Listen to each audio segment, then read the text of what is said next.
सोनम के घर फूलमती नाम की एक नौकरानी काम करती थी। उसके नैन नक्श बहुत सुंदर थे, बस रंग से वो काली थी।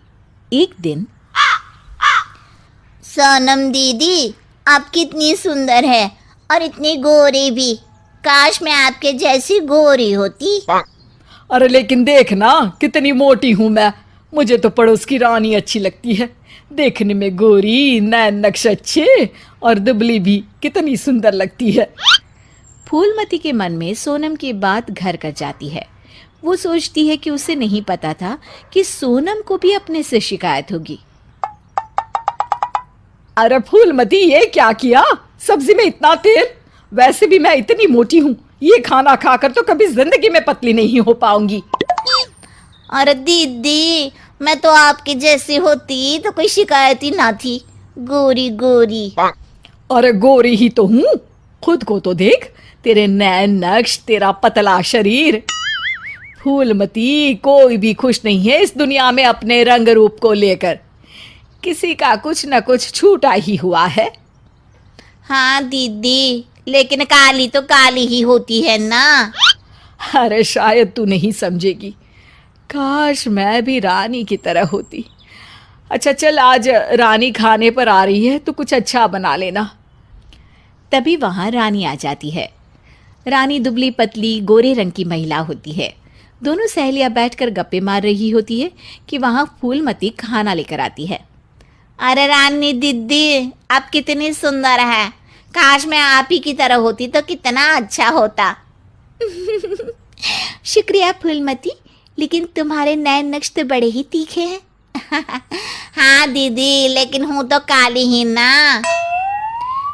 वैसे तो मैं भी वो सामने वाली वंदना को देखकर सोचती हूँ कि काश मैं उसके जैसी होती। हैं दीदी, आप भी अपने से खुश नहीं? ना ना, मैं तो बहुत खुश हूँ।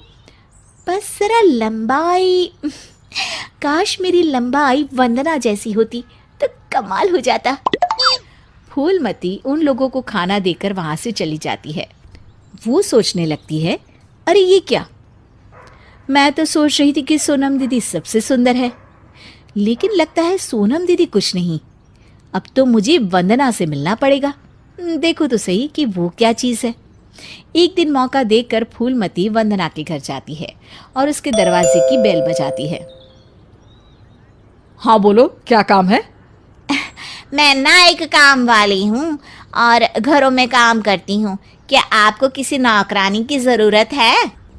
हाँ हाँ, ज़रूरत तो है, लेकिन सिर्फ झाड़ू के लिए। वो क्या है कि पोछा मैं खुद लगाती हूँ, जिससे मेरी फिगर मेंटेन रहती है। दीदी, एक बात बोलूं, आप कितनी परफेक्ट हैं।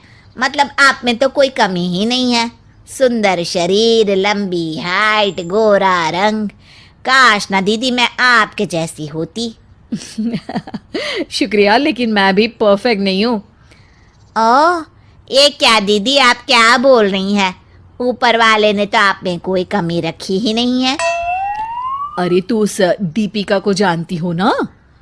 कैसी बात कर रही हो दीदी? वो कहानी हर घर की हीरोइन ना? हाँ हाँ वही। उसकी त्वचा देखी है, कैसी दमकती चमकती, और कमर तो कितनी पतली है, हाय। पर दीदी, वो तो हीरोइन है, हीरोइन। वो तो पैदा ही ऐसी हुई होगी। हाँ वही तो, उसको तो भगवान ही ऐसा बनाया होगा, सुंदर, चमकता और दमकता। फूलमती सोचने लगती है, अरे ये क्या, आकांक्षाओं का कोई अंत ही नहीं है। कोई खुश नहीं है खुद से। हर किसी को किसी और जैसा दिखने की चाह है। अब तो किसी ना किसी तरह दीपिका से मिलने जाना होगा, लेकिन कैसे? फूलमती एक दिन दीपिका के घर जाती है, जहां उसका बॉडीगार्ड दरवाजा खोलता है। कौन हो तुम और यहाँ क्यों आई हो? मैं ना मैडम से मिलने आई हूँ, कोई बात करनी थी। अरे चलो चलो यहाँ से, ये कोई धर्मशाला नहीं है जो बात करने के लिए आ गई मैडम से। तभी वहां दीपिका आ जाती है। अरे भैया आने दो, फैन होगी मेरी। फूलमती दीपिका के पीछे पीछे उसके घर के अंदर चली जाती है।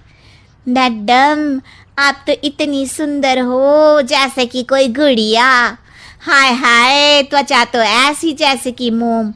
मैडम, काश मैं आपकी जैसी होती। अरे मैं काफ़ी परेशान हूँ अपने रंग रूप को लेकर। एक ही जिंदगी और उसमें भी भगवान ने मुझे ऐसा बना दिया। दीपिका को फूलमती की बात परेशान कर देती है। वो उसे पास बिठाती है और फिर कहती है, देखो, मैं भले ही सुंदर हूँ, लेकिन उसे बरकरार रखने के लिए मुझे बहुत मेहनत करनी पड़ती है। मतलब मेहनत क्यों और कैसे? मैं खाने पीने में हर वो चीज़ नहीं खा सकती जो तुम खा सकती हो। मैं धूप, पानी, हवा, धूल से दूर रहती हूँ, नहीं तो दाने निकल आते हैं। ना जी ना मैडम, मैं तो सारा दिन घूमू हूँ। बारिश में भीगना तो मुझे बहुत ही अच्छा लगे है। अरे महंगी महंगी क्रीम, पाउडर जिस दिन मैं लगाना छोड़ दूँ ना, तो देखो कैसी बुढ़िया सी शक्ल हो जाएगी मेरी। अरे मेरे ये सुंदर होठ, ये तो मैंने सर्जरी से करवाए हैं, जिसका मुझे बहुत ज़्यादा ख्याल रखना पड़ता है। दीपिका की बात सुनकर फूलमती वहाँ से निकल जाती है। वापस आती है सोनम के पास और काम करने लगती है। अरे फूलमती, क्या हुआ? आज बड़ी खुश लग रही है। हमेशा तो परेशान सी रहती थी, अब किसके जैसा लगने की चाह है? किसी की तरह नहीं दीदी, भगवान ने तो मुझे बहुत ही अच्छा बनाया है। मेरे जैसे नैन, नक्श और काया हर किसी को नहीं मिलती। मुझे ना तो कोई महंगी क्रीम लगानी पड़ती है और ना ही खाने पीने में कोई परहेज करना पड़ता है। मौसम कोई भी हो, मैं तो पूरे मज़े लेती हूँ। ना धूल से प्रॉब्लम और ना ही डॉक्टर के चक्कर। तो दीदी, मैं तो अब खुशी रहूँगी ना।